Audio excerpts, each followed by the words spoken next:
La flamme rouge.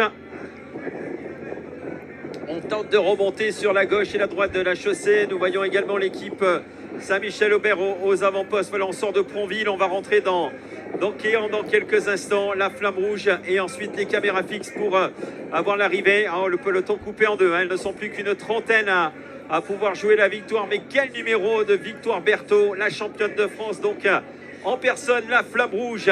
Victoire Berthaud, donc qui accélère encore en tête de peloton, le peloton complètement morcelé. Victoire Berthaud qui fait un sacré numéro, tout pour Valentine Fortin sans doute dans le final pour la formation Cofidis, un petit peu moins d'1 kilomètre de l'arrivée désormais. Alors vous savez, il y a un tout petit décalage entre nos caméras fixes et nos caméras moto, donc on va retrouver en fixe dans quelques instants. Victoire qui vient de s'écarter, c'est fini pour la championne de France. Les derniers étages de la fusée du Team Cofidis Women, donc désormais en action.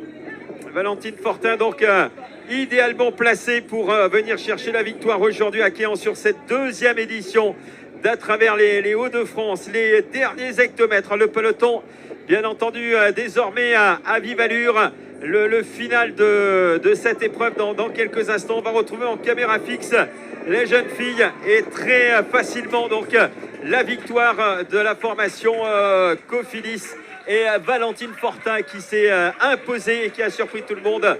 Même nos réalisateurs, Valentine Fortin qui semble s'imposer très nettement aujourd'hui.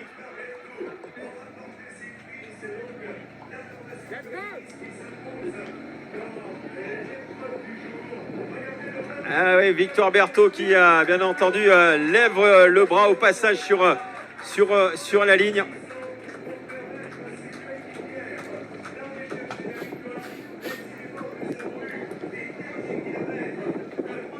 Numéro de la formation Cofidis, Valentine Fortin donc qui s'impose donc très nettement au sprint, déposé véritablement aux 200 mètres par sa formation. Valentine Fortin qui signe sa 3e victoire de la saison après 2 étapes sur la Bretagne Ladies. C'était au mois de mai dernier. Elle avait brillé sur la ronde de Moucron.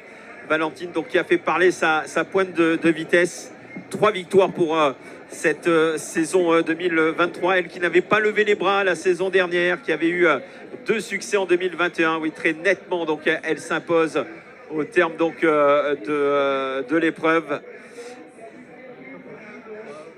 Bien entendu, du côté de Victoire Berthaud, on est venu donc féliciter la lauréate que nous allons retrouver à notre studio dans quelques instants. Elle va venir nous donner ses impressions. Victoire française aujourd'hui à travers les Hauts-de-France. Elle va succéder à la jeune néerlandaise qui s'était imposée la saison dernière.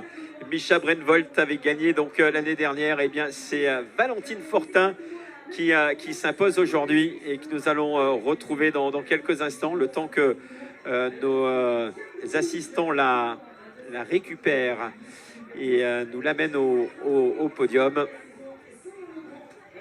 Victoire Berthaud, tout sourire bien entendu, toute l'équipe Cofidis qui a parfaitement manœuvré dans le final. Saluons les coéquipières de Valentine, Victoire Berthaud, donc Martina Alzini, Alain Castric, Séverine Hérault et Josie Talbot qui encadraient donc la lauréate de cette épreuve à travers les Hauts-de-France, Valentine Fortin, jeune fille âgée de 24 ans qui s'impose. On va avoir le top 10 qui va nous être communiqué dans quelques instants. Et nous allons retrouver la Toulousaine dans quelques instants. Elle avait été formée du côté du GSC Blagnac.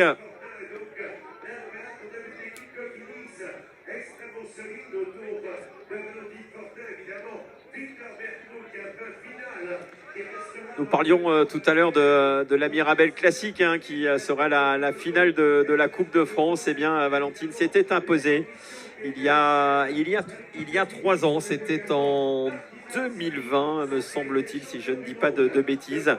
Année de la pandémie. C'était l'une des courses de fin de saison et Valentine s'était imposée au terme d'un sprint massif sur cette épreuve. Voilà donc Victoire Berthaud, tout sourire, bonne foule bien entendu pour la championne de France. Alors est-ce qu'on peut récupérer Valentine Fortin. On va la voir dans quelques instants à nos côtés.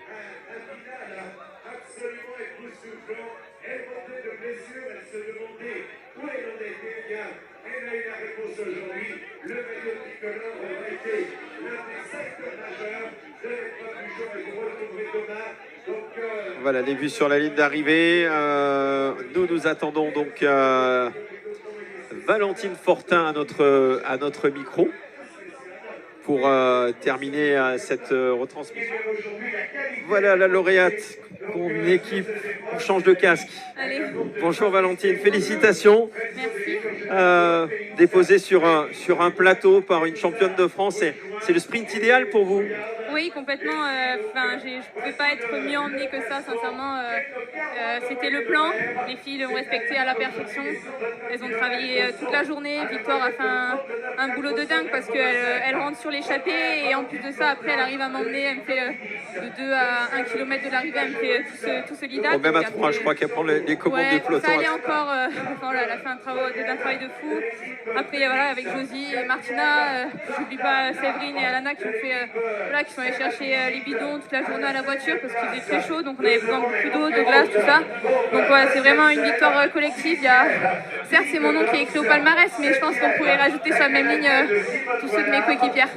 La saison 2023, c'est une belle saison, de belles victoires en Bretagne ici. Si je dis pas de bêtises, vous n'aviez pas gagné en 2022. Non, ouais. Et donc c'est une saison réussie. Oui, complètement. L'année dernière, c'était ma première saison au niveau professionnel. Ça laissait entrevoir de belles ambitions pour 2023 et même pour les années prochaines. Mais voilà, je voulais vraiment confirmer cette année et voilà, ramener le plus de victoires à Cofidis.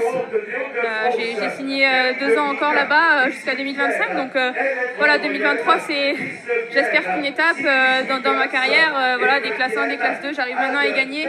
J'aimerais vraiment performer maintenant au niveau World Tour. Ça va vraiment être l'objectif de ces prochaines saisons au sein de Cofidis. Puis dernière question, en aparté du vélo, je crois que vous êtes toulousaine, hein, pays de rugby, vous suivez l'actualité ou pas du tout? Bah si, complètement. En général, j'adore le sport, hein, donc voilà, même c'est bien ce qui me le TFC, hein, le foot aussi, je suis pas mal et voilà, non, je suis toulousaine à fond. Mes parents sont du Nord, hein, j'ai du sang nord, du Nord, mais non, je suis née à Toulouse et voilà, c'est vraiment ma région de cœur. Eh bien, très bien. Merci beaucoup de vous être arrêté et puis allez savourer votre victoire du côté du podium. Merci à vous, merci à Valentine, donc lauréate de cette deuxième édition. Voilà, je pense qu'on va terminer avec le top 10. Christine Magirus, la luxembourgeoise, est deuxième. Marthe Truyen, troisième. On parlait de Martha Lacla, la polonaise qui était l'une des favorites, qui vient chercher la 4e place. Simone Boilard, qu'on a vu aux avant-postes tout au long de la journée, prend la 7e place. Valentina Basilico, l'italienne, est 8e. On revoit le résumé de la journée avec le départ donc qui avait lieu à 12h30 à Brebière, donc un cours fictif de 2 km 400. La course qui a mis un petit moment avant de s'emballer. Première échappée ensuite qui a été maîtrisée très rapidement, même si Ilona Fetou a relancé la course aux alentours du 30e kilomètre. Voilà, on revoit d'abord le départ de cette édition 2023 à travers les Hauts-de-France.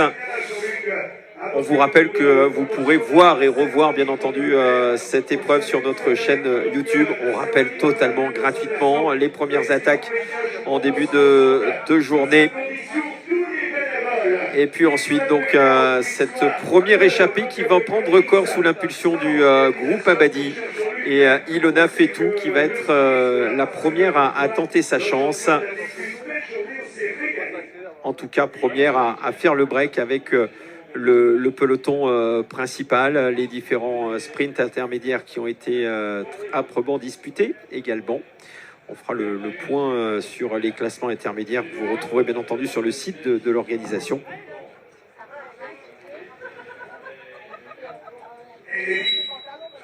Et puis nous le disions, après ce sprint, ce groupe de 5 avec Ilona Fétiou, nous retrouvions la présence de Marie-Louise Biard pour le team Chambéry, la présidence de Justine Jégu pour les Hauts-de-France, de Sigrid Oxette, la Norvégienne, et puis nous avions également la présence d'Amber Lacomte, la Belge. Groupe de 5 qui a longtemps occupé le devant de l'épreuve avant d'être maîtrisé par le peloton juste avant la mi-course. Et puis ensuite, 2 Belges qui ont animé l'épreuve, la jeune Feibe Joris, âgée de seulement 18 ans, et Sarah Van de Velde, de 10 ans son aînée. Les 2 Belges qui ont compté jusqu'à 1 minute et 15 secondes d'avance. Elles ont conservé 55 secondes d'avance à l'entrée du circuit final, mais il y avait un tour de trop pour les 2 Belges qui ont été reprises par le peloton juste avant le dernier tour. L'explication entre les favorites dans l'ascension de la côte des 7 cloches, où nous avons Anne Kilgenburg qui était sortie, mais rien à faire face à la formation Cofidis. Victoire Berthaud, la championne de France, qui a maîtrisé son sujet dans les derniers kilomètres pour déposer Valentine Fortin pour un sprint magnifique. Valentine Fortin qui s'impose. Magnus Christine de son prénom est 2e, Marthe Truyen 3e. Voilà en ce qui concerne le podium. On va vous remercier de nous avoir suivis sur cette épreuve féminine à travers les Hauts-de-France. On vous donne rendez-vous le week-end prochain. On change complètement de sport. Nous serons à la montagne, à la Fécla, au-dessus de Chambéry, puisque ce sera le championnat de France de biathlon d'été. Ciao, à samedi prochain.